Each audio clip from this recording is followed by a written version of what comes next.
A reading from Deuteronomy.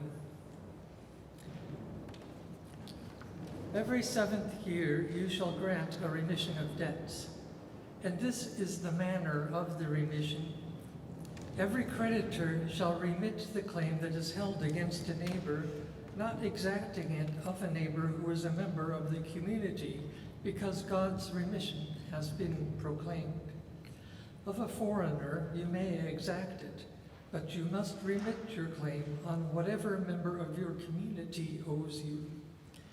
There will, however, be no one in need among you, because God is sure to bless you in the land that God is giving you as a possession to occupy, if only you will obey God by diligently observing this entire commandment that I command you today.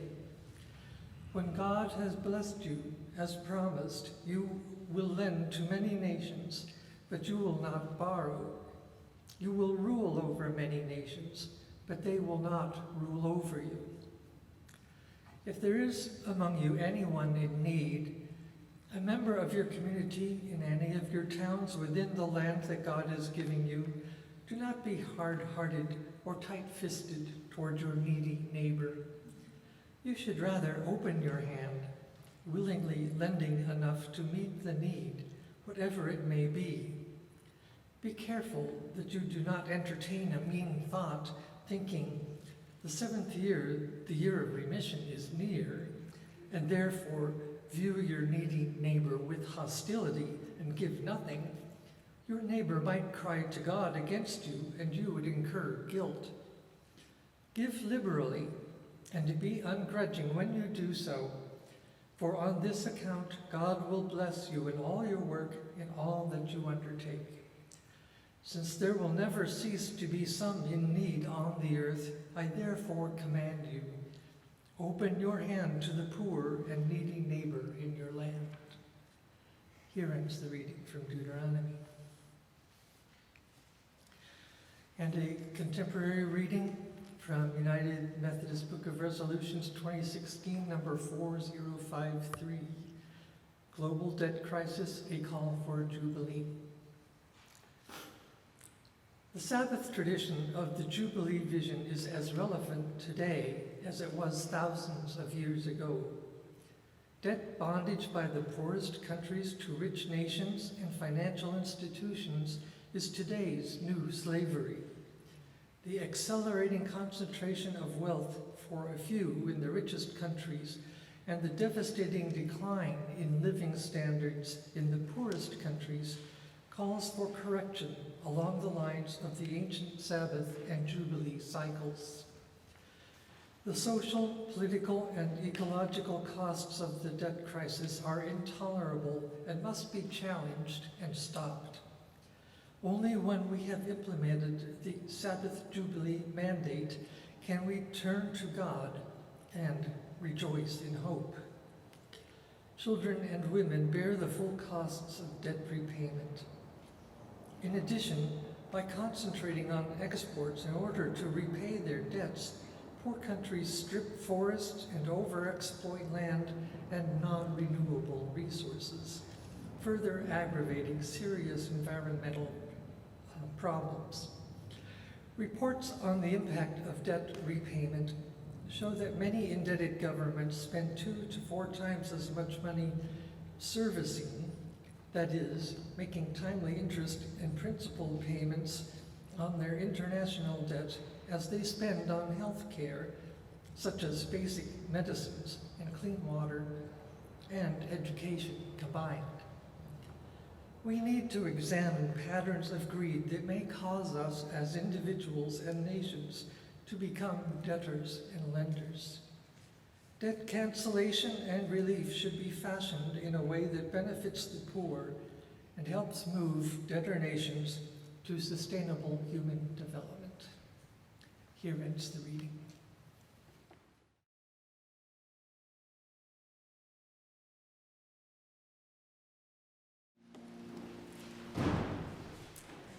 Would you please pray with me? More like you, God. That's all we're here to ask for. that you'd make us more open-hearted and less tight-fisted, more willing to let your Spirit move in and through us. May my words be faithful to you this day, O God, and may all our hearts be open. In the name of Christ we pray. Amen. I'm a little sleepy this morning because I stayed up too late this weekend watching Squid Game. Anybody been watching this show? It's currently the #1 series on Netflix. It is a Korean thriller drama, sort of a Parasite meets Hunger Games story about a group of people who are deeply, deeply in debt. 456 people, to be exact, who are willing to risk their lives playing children's games to possibly win 45.6 billion won. That is equivalent to 38.5 million US dollars. However, if they lose, and many of them will, they will die. Sounds dark, right? Like Melanie's Time for All Ages last week when she was talking about games that have rules, and games in which one person wins or where everyone gets to be included. Squid Game is actually a playground game that was popular in South Korea in the 70s and 80s. It's played by having lines drawn on the playground that are sort of in the shape of a squid, geometric shapes. And there's a defensive team inside and an offensive team outside that's hopping on one foot. As they try to get inside the lines, the defensive team is pushing them out, but if they break through and get to the head of the squid, they win. And the person trying to keep them out dies. This was the game that the director, Hwang Dong-hyuk, chose to name his series after because he said it represents the kind of society we are living in today. You see, South Korea's rapid rebuilding from the devastation of the Korean War to this modern age has been spectacular. Now Korea is a bustling economy with many of its companies household names throughout the world. But this increasing economic growth also has a dark side. Good-paying jobs are increasingly scarce, housing prices have skyrocketed, leading many people to borrow heavily or gamble on risky financial investments, including cryptocurrencies. Household debt in South Korea is now equivalent to more than 100% of the gross domestic product. And then a global pandemic came along. Just 2 years ago, Choi Yong-soo was working as an IT engineer for a firm in Pangyo, which is South Korea's Silicon Valley. But after years of overtime and late nights that were taking a toll on his health, he and his wife dreamed and scrimped and saved for a year in order to open a pub in his hometown of Incheon. But then came the pandemic, in which restaurants and bars were forced to close, and after failing to pay his rent for 4 months, Choi went to get a bank loan to pay his debts. It was surprisingly easy, but the interest was 4%. Then he took out another loan and another until he had 5, and had to use his house as collateral. Eventually, the couple had to turn to commercial lenders in order to pay off the debts that they had taken from the bank, which charged them 17%. And so in a desperate attempt to pull themselves out of their downward spiral, Choi's wife found a job at a restaurant in a different town. They asked his parents to watch over their 2 young children, and Choi now works as a part-time food delivery driver, living in a hostel with 30 other people with rooms that are only slightly bigger than a coffin. In an interview with the Guardian newspaper, he was asked about the series Squid Game. And he said, well, you have to pay to watch it, and I don't have a Netflix account. In any case, why would I want to watch a bunch of people with huge debts when I can just look in the mirror? Perhaps the reason why Squid Game is not only popular in South Korea, but also here and elsewhere is because in the US we see similar economic trends.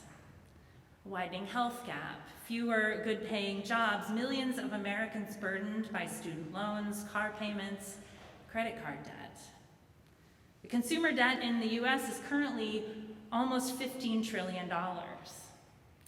And the American debt among consumers, the average American has about $93,000 in consumer debt. And when it's broken down by generation, Gen X, that's me, has the highest amount of debt, almost $140,000, followed by baby boomers and millennials, the folks who are just trying to get a foothold in the economy, and even Gen Z, today's college students, have an average of $14,700 in credit card debt. Now, when we look at people who are in debt, we often think that it's some personal moral failing, don't we? That they must have done something wrong or made some reckless financial choices in order to have such huge debt.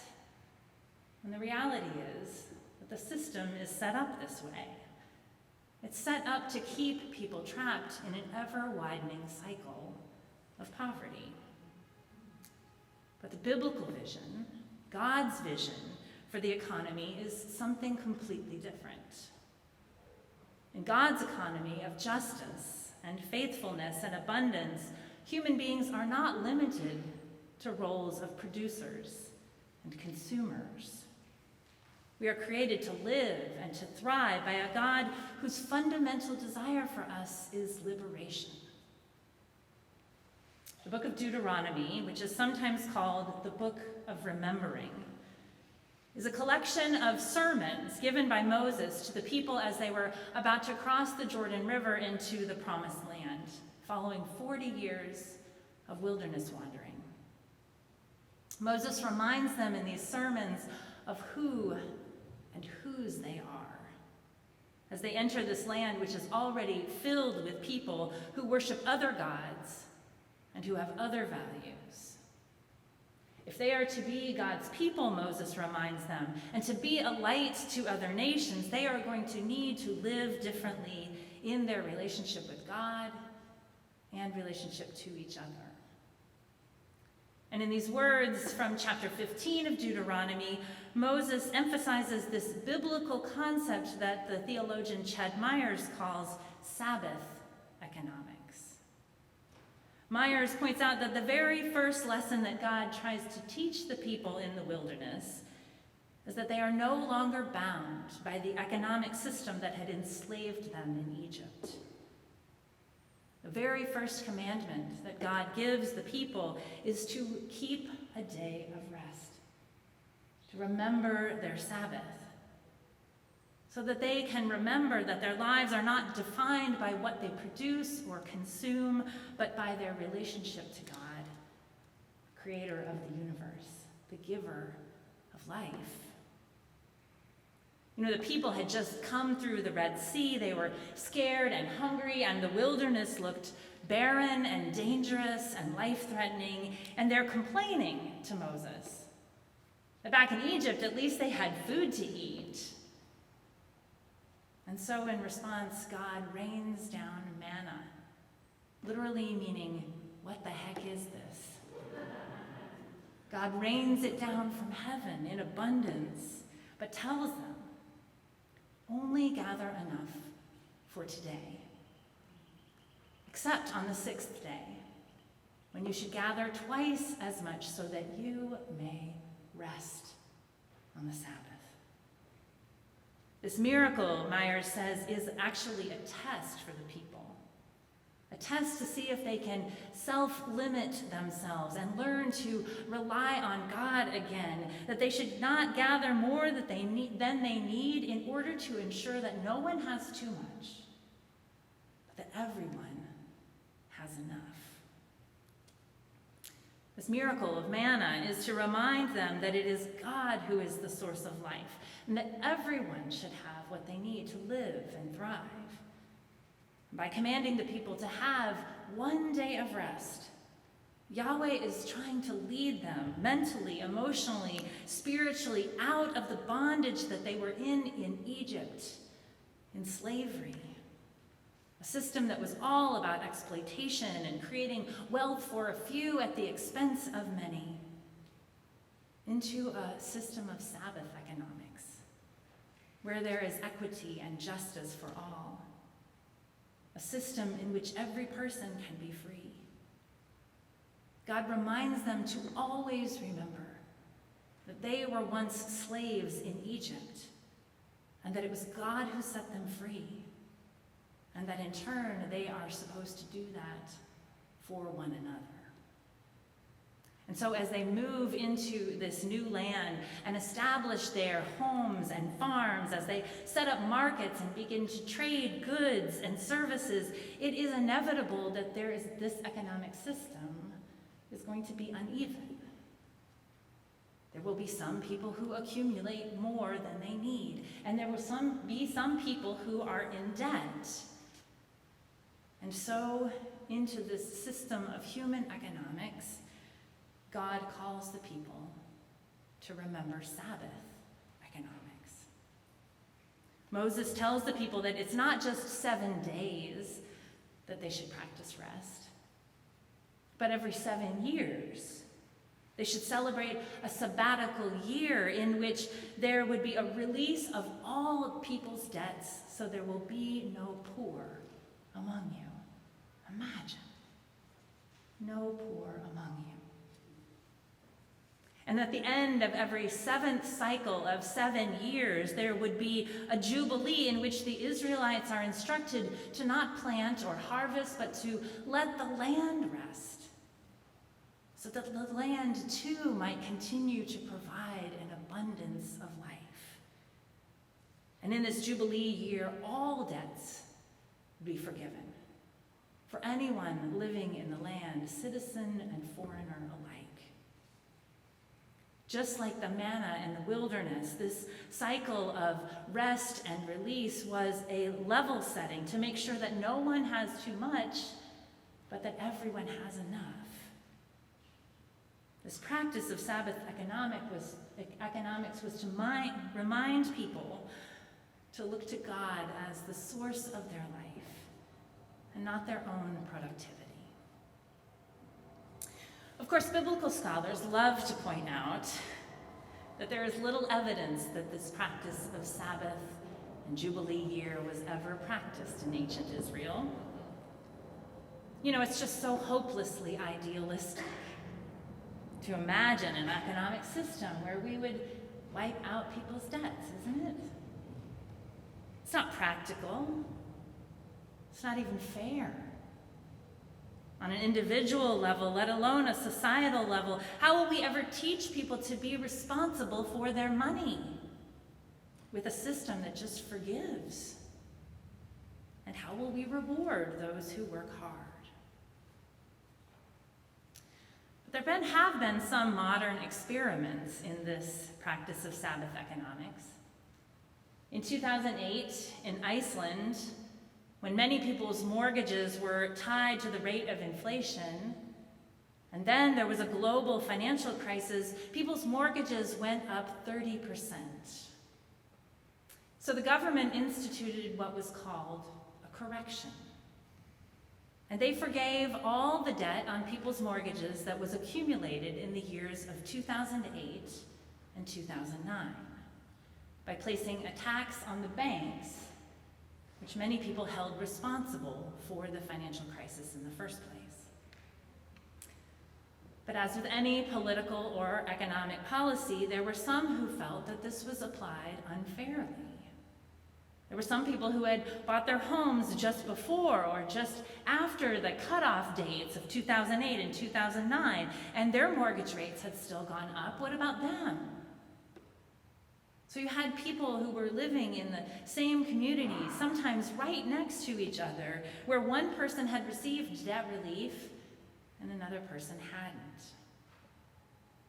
Well, 2 of these Icelanders were interviewed on NPR about this policy, and they both agreed that it was bad. The government, they said, should have spent money on health care, or education, or forgiving student loans, something that would help people in the future, rather than trying to correct the past. In other words, to create a system in which people don't fall into so much debt in the first place. It's true. Sabbath economics is not easy to implement or practice. That doesn't mean that just because it's hard, just because it's challenging or idealistic, that God doesn't call us to an alternative vision of the way the world could be. A different way of life. An opportunity to examine our values and the structures of our society in light of God's economy, of justice and abundance and faithfulness. Just because these ideas seem impractical or hard to figure out the way to realistically implement them doesn't mean that we should ignore them. It is part of the scripture, after all. Just because Sabbath economics goes against our deeply ingrained capitalistic urges, it doesn't give those of us who call ourselves God's people a pass. Because we are people who believe in a God who liberates all, who calls us to be more than just producers and consumers in a system, but to live for the welfare and the thriving of all. So I want to conclude this morning with a story, a very personal story, about Sabbath economics and how it impacted one person's life. And then I want to leave you with some questions to ponder in the weeks ahead. About 15 years ago, my brother, Justin, was in a terrible car accident.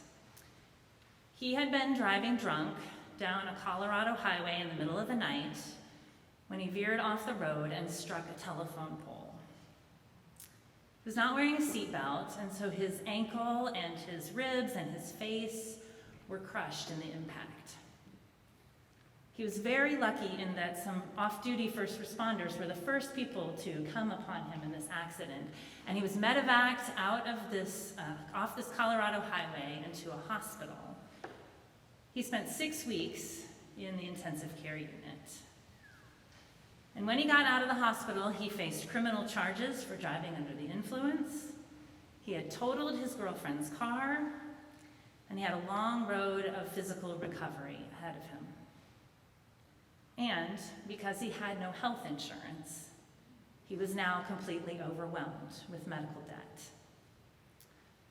And so when I asked him if I could share this story with you all this morning, this is what he texted me, and I'm going to read his words because they're just so moving.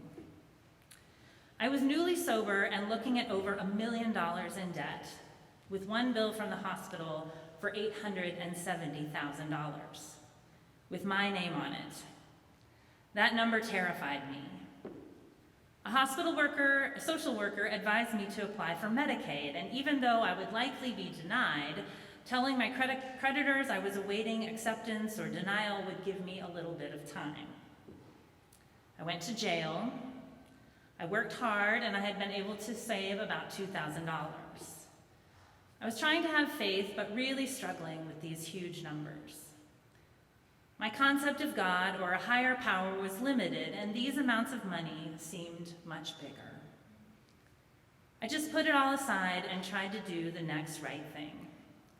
God, or HP, kept showing up so long as I let them in. I was, in fact, denied Medicaid, and then I was really terrified. So I, of course, started with the one creditor that I owed the least amount of money to. But they informed me that I would have to call the primary account holder, the hospital, which I owed $830,000, and ask for charity. Whatever they offered me in charity, the creditor, they said, would match. I was too intimidated to call immediately, and so I put it off. In the next few days, I let it hang over my head as I went through the motions of practicing faith.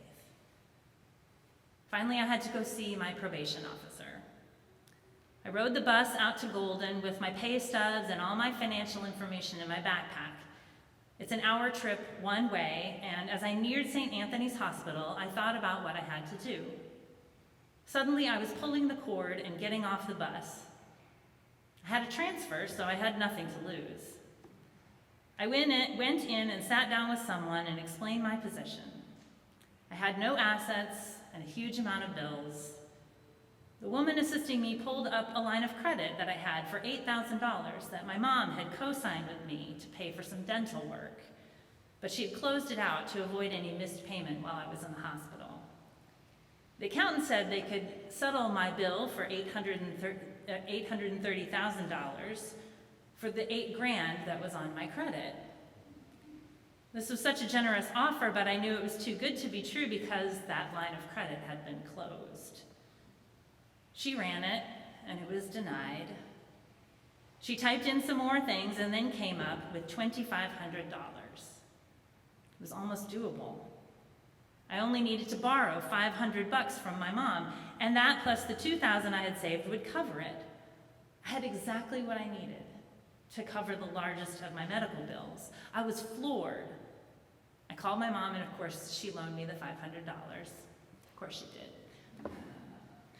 I made the payment, and because my main creditor had offered me so much charity, many of my other creditors completely wrote off my debt, and others who couldn't offer the same discount reduced my bills by a great deal. Simply by showing up, with a little bit of faith I could muster, I was given so much more. I continued to pay off the remaining creditors month by month, $20 at a time. And after a few years, one of my creditors wrote me a letter at Christmas thanking me for my diligent payment and relieved me of my remaining debt. I am now debt-free. Although I struggle with faith, this experience stays with me and reminds me of how God showed up in my life when I do the next right thing and walk forward in faith. I invite you this morning to imagine what might happen if we practiced more of this kind of Sabbath economics. If we worked to release people from the burden of their debts, but also to create a society where vulnerable people are not as prone to falling into unmanageable debt. Imagine the lives that could be changed, the people who might be liberated and given opportunities to thrive. Imagine how people's hearts could be opened to God's grace and love, and how in turn they might share that love with others. So what might the practice of Sabbath economics look like in your life? What might it look like in this church or in our community? How might the practice of Sabbath economics help us all to remember we are not just producers or consumers. We are God's beloved, and we are meant to live and thrive in abundance. Let us imagine and go forth to live and make it